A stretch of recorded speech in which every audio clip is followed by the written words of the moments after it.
In our devotional thought today, we're dealing with some of the challenges that Moses faced with the rebellions of the people of Israel. And I want to teach you three great truths regarding rebellion. But let's read Numbers chapter 20, beginning with verse 1.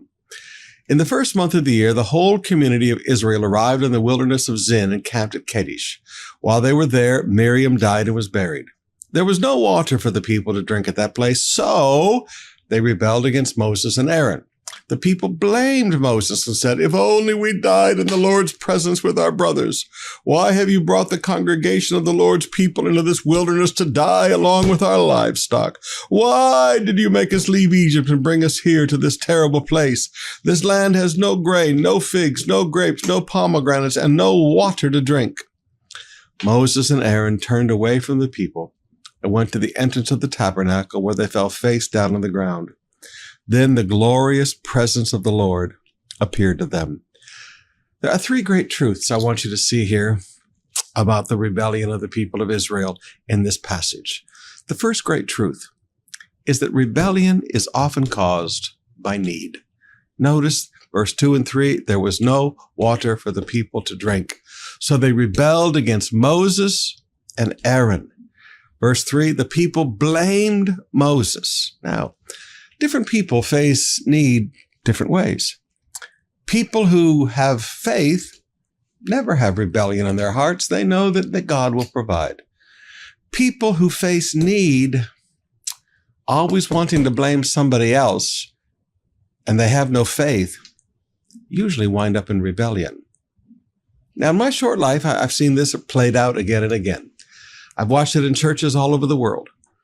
I've watched people who, they face a need, they rebel against their pastors, they rebel against the government, or they rebel against whatever, because they don't have faith for God to provide. And they always have to blame somebody else. Okay, they're looking for somebody to blame rather than looking to God to provide.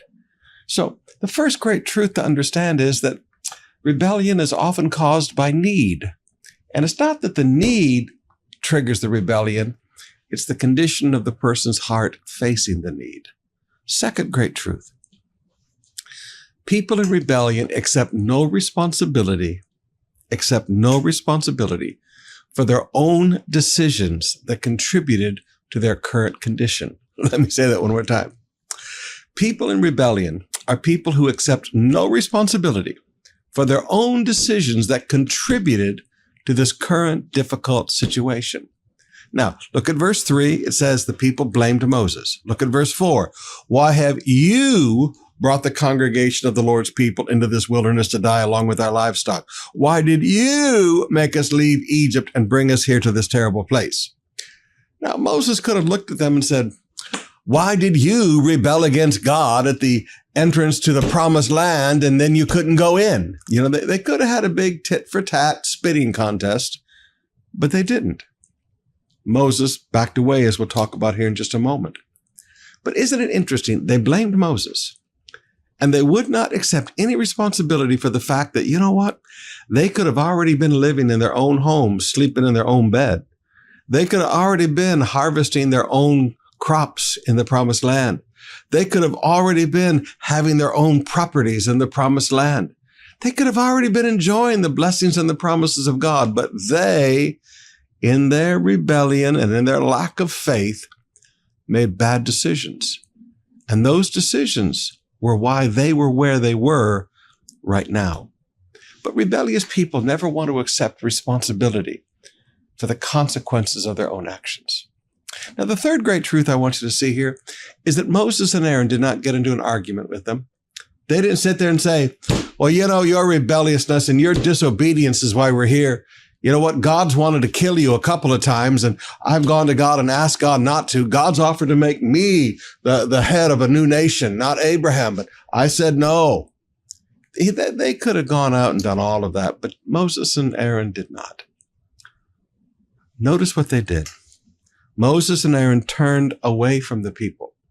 You don't stand there in the middle of their confrontation. They're not going to make any sense. Moses and Aaron turned away from the people and went to the entrance of the tabernacle, where they fell face down on the ground.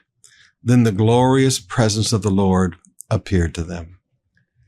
If you're a young pastor listening to me today and you're facing rebellion, turn away from the people and go get on your face before God. That's the solution to rebellion.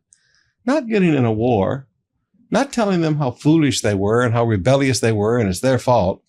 They're not going to accept any of that. Just go get on your face before God in Jesus' name.